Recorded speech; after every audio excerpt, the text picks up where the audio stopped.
Guys and welcome back to my channel.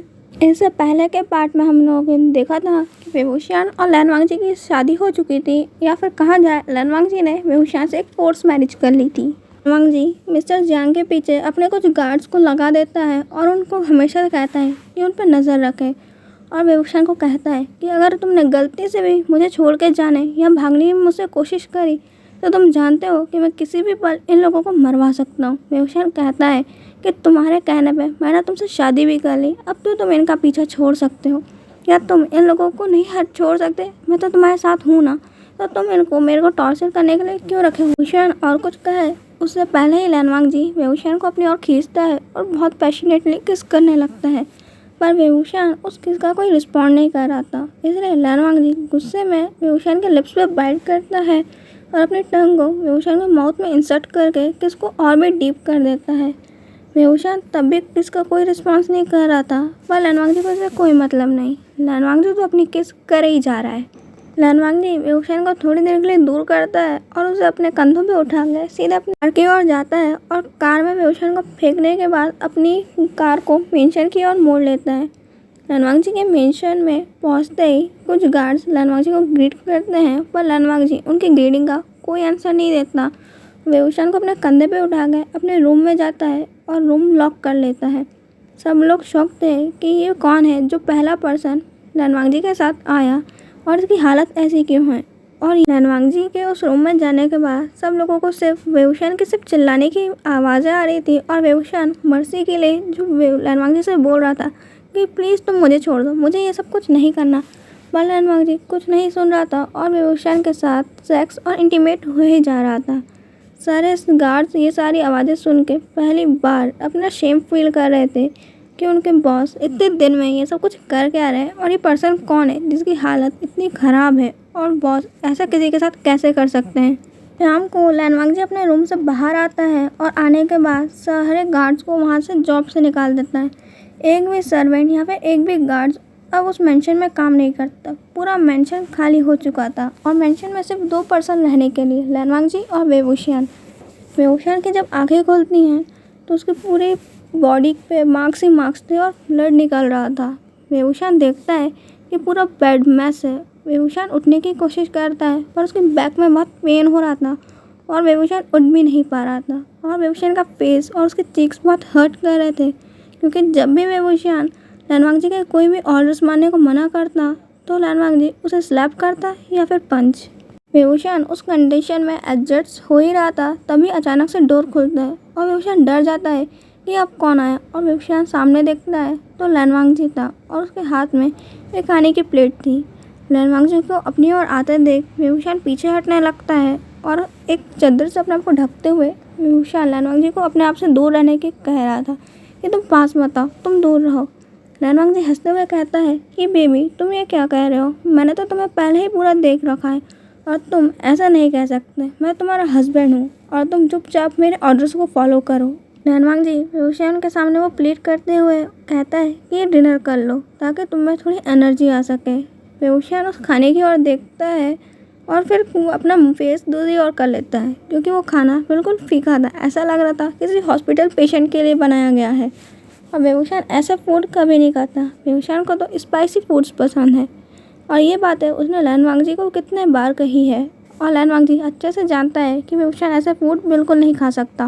लैनवांगजी देखता है कि बेबूशियान खाना नहीं खा रहा है और उसकी बातों को मान नहीं रहा है। लैनवांगजी बेबूशियान का फेस पकड़ते हुए अपने और करता है और उसे ज़बरदस्ती वो फूड खिलाने लगता है और कहता है कि वो स्पाइसी फूड तुम्हारी हेल्थ के लिए अच्छा नहीं है, तुम वो नहीं खा सकते, मैं जो कहूँगा तुम सिर्फ वो खाओगे और मेरे से पूछने के बाद ही तुम कोई भी काम करोगे।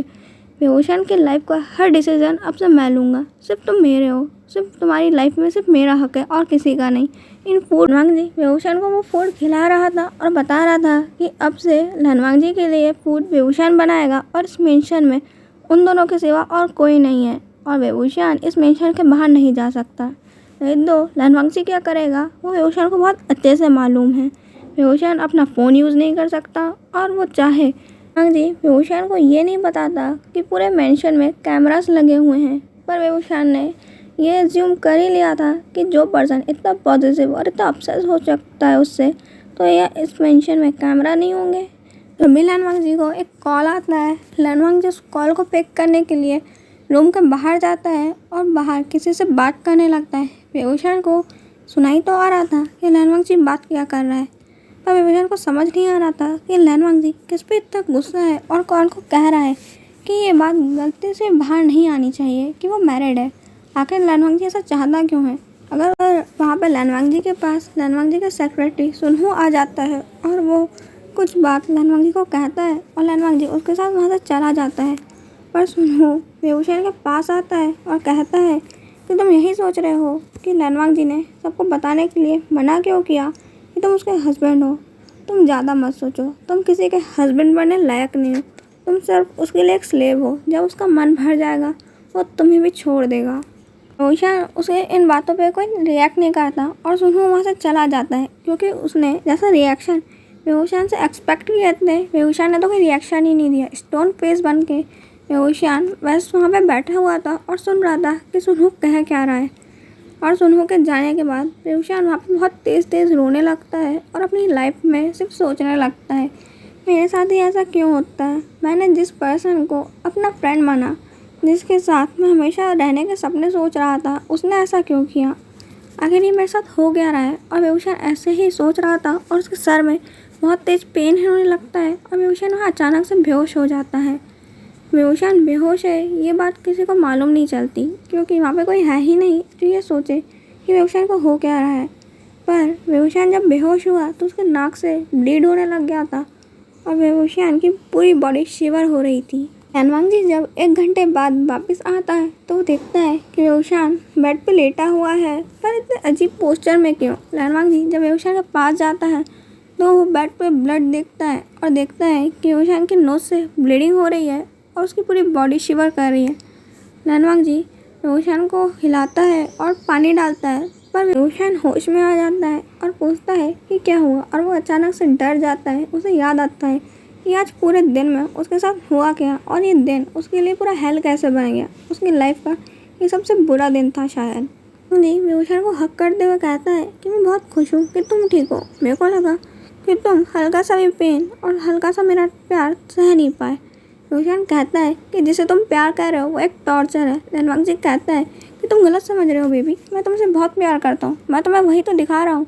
तुम देखो कि मैं तुमसे कितना ज़्यादा प्यार करता हूँ। तुम्हारी पूरी बॉडी मेरे दिए हुए हिक्केस और मेरे दिए हुए मार्क्स से फिल है। तुम अपने लिप्स को देखो, उन पर मेरे बाइटन मार्क्स हैं। तुम सिर्फ मेरे हो। तुम्हारी पूरी बॉडी चिल्ला चिल्ला के कह रही है कि तुम सिर्फ लैनवांग जी के हो। बेहुशान कहता है कि तुम पागल हो गए हो, तुम साइको हो, तुम किसी डॉक्टर से अपना इलाज करवाओ। लैनवांग जी ये सुन के गुस्सा हो जाता है और बेहुशान का चिन्ह पकड़ते हुए कहता है कि तुम अपने हस्बैंड को साइको नहीं कह सकते। मैं पागल हूँ तुम्हारे प्यार में, मैं साइको हूँ सिर्फ तुम्हारे लिए। बेहुशान कहता है कि तुम ऑब्सेस हो, ये इसे प्यार नहीं कहते, इसे ऑब्सेशन कहते हैं। लैनवांग जी बेहुशान को कुछ और कहने ही नहीं देता, उससे पहले ही बेहुशान के लिप्स को ब्लॉक करता है और बेहुशान की पूरी बॉडी पे अपना हाथ फेरने लगता है और बेहुशान को एक्साइटेड फील करवाने लगता है। बेहुशान की पूरी बॉडी हॉट हो चुकी थी और लैनवांग जी तो पहले से ही रेडी था। जी फिर से बेहुशान के साथ बहुत पेनफुल और बहुत मर्सीली इंटीमेट होना स्टार्ट करता है और बेहुशान सिर्फ उसकी मर्सी के लिए भीख मांग रहा था कि तुमने अभी तो किया था, तुम मुझे छोड़ नहीं सकते।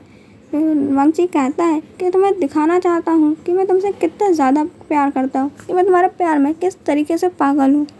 बेहुशान इसके बीच में कई बार बेहोश हो चुका था, पर लैनवांग जी रुक ही नहीं रहा था। वो अपना इंटीमेट सेशन कंटिन्यू कर रहा था।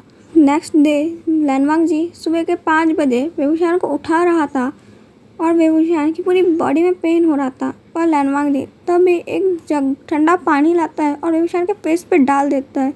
बेहुशान के फेस पे कई स्कार्स थे और कई जगह से ब्लड आ रहे थे और जैसे ही वहाँ ठंडा पानी पड़ता है बेहुशान को जलन होने लगती है। बेहुशान बहुत चिल्लाते हुए उठता है और लैनवांग जी से स्माइल करते हुए कहता है कि बेबी तुम भूल गए मैं तुम्हारा हस्बैंड हूँ, तुम्हें मेरे लिए कुक करना है, चलो जाओ जाओ जाओ मेरे लिए खाना बनाओ। बेहुशान कहता है कि तुम पागल हो, सुबह के 5 बजे कौन उठाता है। लैनवांग जी कहता है कि तुम्हारे हस्बैंड के साथ लैनवांग जी मेरे उठने से पहले तो देने लगता है बेड से और कहता है कि चलो जाओ जाओ अब तुम फ्रेश हो तुम और मेरे लिए उठोगे, जल्दी से ब्रेकफास्ट बनाओ। बेहुशान उठने की कोशिश करता है पर बेहुशान उठ नहीं पा रहा था और उसको बहुत पेन हो रहा था। बेहुशान एक इरिटेटिंग लुक लनवांगजी को देता है और कहता है कि कैसे उठूं, तुमने उठने लायक छोड़ा ही नहीं है। लनवांगजी हंसते हुए कहता है कि देखा, तुम फिर से नॉर्मल हो गए। बेहुशान कहता है कि अब नॉर्मल मैं तुम्हें कर दूंगा। बेहुशान को फिर याद आता है कि यह उसका पुराना वाला लनवांगजी नहीं है जो एंजल की तरह था और कितना स्वीट था। बेहुशान फिर अचानक से अपने फेस पे जो एक्सप्रेशन आए थे उन्हें बिल्कुल डिसअपियर कर देता है। बेहुशान तो मैं स्माइल भी करा करता था। बेहुशान जैसे तैसे होकर उठता है, फ्रेश होता है और किचन में जाके लनवांगजी के लिए ब्रेकफास्ट बनाने लगता है। बेहुशान को बहुत पेन हो रहा था पर लनवांगजी सुनने को खाली ही नहीं था। बेहुशान बड़े मुश्किल से वो ब्रेकफास्ट बना के डाइनिंग टेबल पे सर्व करता है और लनवांगजी को खाने को देता है। लनवांगजी खाने के बाद बेहुशान को अपनी ओर खींचता है, अपने लैप में बैठाता है और बेहुशान को एक डीप किस करता है और फिर उसके लिप्स पे बाइट करने के बाद कहता है कि अब मैं ऑफिस जा रहा हूँ। लनवांगजी के जाते ही वो पूरा मेंशन खाली हो चुका था। वहाँ पे तो अगर बेहुशान एक कदम भी चले तो उसकी पूरी आवाज़ गूंज रही थी। ऐसा लग रहा था कि एक खंडर में आ गया है बेहुशान।